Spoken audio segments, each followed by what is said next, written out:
Kapag manalo ako sa eleksyon, mangungurakot ako ng pera ng bayan. Magnanakaw ako. Pero at least, honest ako. Pag akong nanalo sa darating na eleksyon, hindi ko tutuparin ang mga pangako kong ibababa ang mga bilihin at itataas ang sweldo. Pero, at least honest ako.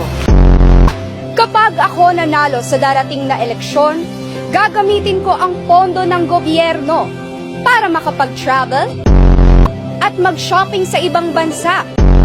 Dahil makapal ang mukha ko. Pero, at least, honest ako. Kapag nanalo ako sa darating na eleksyon, gagamitin ko ang posisyon ko para mambabae. Dahil babaero ako. Pero, at least, honest ako.